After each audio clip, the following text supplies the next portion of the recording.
Radio Pays, nous sommes avec Dayan Egezip, le rapporteur public du tribunal administratif de la Guyane, de Cayenne.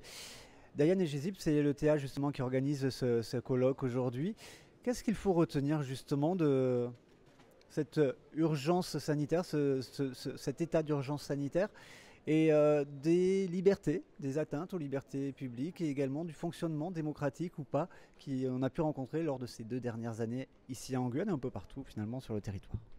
Eh bien, je vous remercie pour cette interview. Ce qu'il faut retenir premièrement, c'est que la République a fonctionné. Nous avons un président de la République qui s'est reposé sur le Conseil d'État. Le Conseil d'État qui, à toute vitesse, a dû mettre en place un régime juridique au Conseil et qui, au contentieux, a statué pour dire si les mesures qui étaient prises portaient un peu trop atteinte aux libertés fondamentales. S'agissant du territoire de la Guyane, nous avons un préfet qui a été conduit à appliquer ces mesures et à discuter avec Paris afin que ces mesures soient les plus adaptées possibles au territoire de la Guyane. Donc c'est une réalité qui a été prise en compte et ce sont des mesures qui se sont adaptées au fur et à mesure de l'évolution de la pandémie en Guyane. Il y a eu 2 préfets, justement, avec des méthodes différentes. Sur la gestion du début de la crise, c'était un préfet qui a ensuite été remercié. Sur les atteintes, sur les recours que vous avez pu connaître, il n'y en a pas eu finalement beaucoup au début. Alors, bon, premièrement, sur le préfet qui a été remercié, je ne m'exprimerai pas, d'autant que je n'étais pas encore en Guyane. S'agissant des recours, effectivement, au tribunal administratif, c'est quelque chose que nous avons déploré. Il n'y a pas eu suffisamment de recours, alors qu'il y avait des mesures qui pouvaient poser des questions, que les mesures prises par le préfet doivent s'adapter en temps et en heure à la réalité de la Guyane et que des justiciables auraient pu les questionner. J'ai de mémoire quand même le souvenir qu'il y a eu la question de la réouverture des restaurants et le tribunal a d'ailleurs fait droit à cette demande de réouverture des restaurants. C'est maître Christine Charlot, justement, qui avait porté ce recours auprès du tribunal administratif, qui a gagné pour les restaurateurs. Il y avait notamment l'association des restaurateurs des établissements de Guyane, Steve Roldan, madame l'ancienne présidente également, qui étaient les justement réclamants, les demandeurs. Il n'y en a pas eu assez, vous dites. Il aurait fallu faire plus de recours pour finalement trancher. D'ailleurs, le préfet l'avait dit aussi. Si vous n'êtes pas content, faites des recours.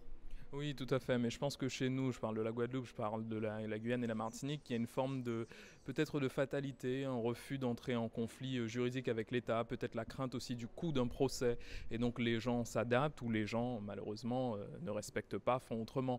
Mais il pouvait y avoir une place pour un débat juridique sur certaines mesures. Bon, voilà, ça n'a pas été fait, mais c'est regrettable. Sur le plan du droit, ça a permis aussi des ajustements, peut-être?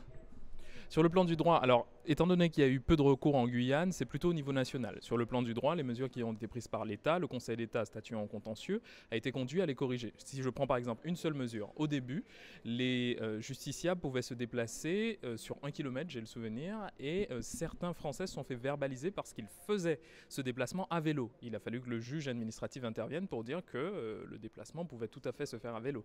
Donc oui, le juge administratif, quand il a été saisi, a joué un rôle de correcteur des mesures prises au niveau national. De garde-fous, pourrions-nous dire? Tout à fait, de garde-fou.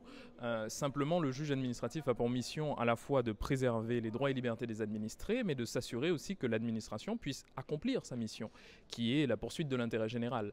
Et donc, c'est un équilibre, une ligne de crête, comme ça a été dit, qui est poursuivie, qui est recherchée par le juge administratif. C'est un droit d'inventaire auquel on a pu assister. En tout cas, j'ai senti parfois, en entendant le préfet ou la directrice générale de l'ARS, pas des mea culpa, mais pas loin. Oui, je pense qu'on pouvait s'attendre en raison de leur fonction, de la difficulté de leur tâche et de leur rôle, un discours plutôt feutré, parce qu'il y a quand même un certain nombre de choses qu'ils n'ont pas le droit de dire. Et là, je trouve qu'on a eu un discours très sincère. On a eu des propos même qu'on ne s'attendait pas à avoir, qui étaient peut-être pas nécessaires, mais il y a eu un discours de vérité, de sincérité, et une forme de mea culpa sur éventuellement certaines choses qui n'ont pas bien fonctionné. Merci beaucoup, Dayan Egezip. On rappelle le programme pour la fin de la journée? Eh bien, pour la fin de la journée, on va parler des vrais gens. On a brossé ce matin le cadre et cet après-midi, on va parler de l'application de ce cadre par un maire, par un chef d'entreprise, par le responsable du centre de vaccination, par les Amérindiens. Voilà, les vrais gens. Merci beaucoup. À très vite sur Radio Pays.